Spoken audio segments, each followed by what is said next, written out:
পতন উত্থানের পর আমাদের নতুন যে সরকার আসছে তাদের প্রতি আমাদের একটাই দাবি যে বর্তমানে যে শিক্ষার নতুন কারিকুলাম যে পরিবর্তনটা হয়েছে এতে তো শিক্ষার কোনো মূল্যায়ন হচ্ছেই না ভালো করে।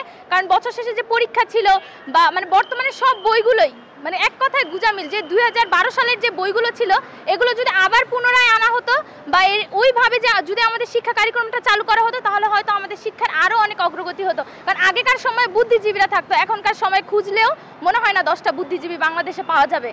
আর এটাই বলবো যে নতুন সরকারের কাছে এটাই প্রত্যাশা যে এই কয়দিন অনেক ডাকাতের উৎপাত বাড়ছে বিভিন্ন এলাকায় মহল্লায়, রাত্রে গভীর রাতে ওরা হামলা করে বিভিন্ন বাসায় অথবা বিভিন্ন গেটের মধ্যে বাড়াবাড়ি অথবা বিভিন্ন দোকানে চুরি চাপারি করে এবং ওদের কাছে দেশীয় অস্ত্র থাকে, যার ফলে আমরা বিভিন্নভাবে ওদের মুখোমুখি হতে পারছি না। এই জন্য বলবো যে আইন শৃঙ্খলা বাহিনী দ্রুত আমাদের সহায়তা করে।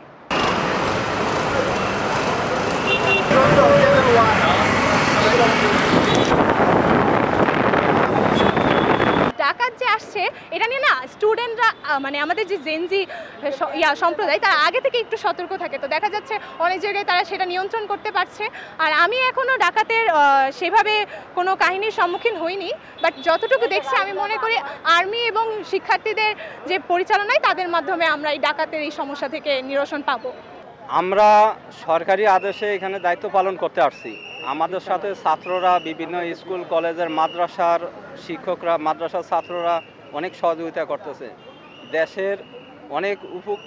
দেশের জন্য অনেক উপকার হচ্ছে। আগে যারা ছিল তারা অনেক দুর্নীতি করছে, গাড়ি থামিয়া গাড়ি আটকে বিভিন্নভাবে টাকা আদায় করছে, কিন্তু এখন বর্তমানে এই জিনিসটা নাই।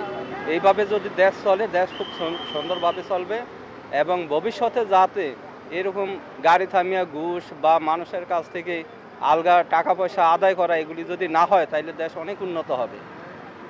আমাদের দেশের যে আয় আছে এই আয় দিয়ে যদি দেশ পরিচালনা করে বিভিন্ন দেশ থেকে আমাদের দেশ অনেক উন্নত হবে আমার মতে। হ্যাঁ, স্টুডেন্টরা আমাদের সাথে অনেক সহযোগিতা করছে এবং তারা নিজ দায়িত্বে নিজ গতিতে তারা অনেক সহযোগিতা করতেছে। গাড়ির আসা যাওয়া সব কিছু তারা মেনটেন করতেছে আমাদের সাথে। আমাদের চেয়ে বেশি দায়িত্ব ওনারা পালন করতেছে। তো ভবিষ্যতে যাতে ওনারা দেশের আয় উন্নতির জন্য এইভাবে সময় মতো সময় দেয় তাইলে দেশের আরও অনেক উপকার হবে, অনেক ভালো হবে এবং দেশের প্রশাসন অনেক উপকৃত হবে আমার জানা মতে।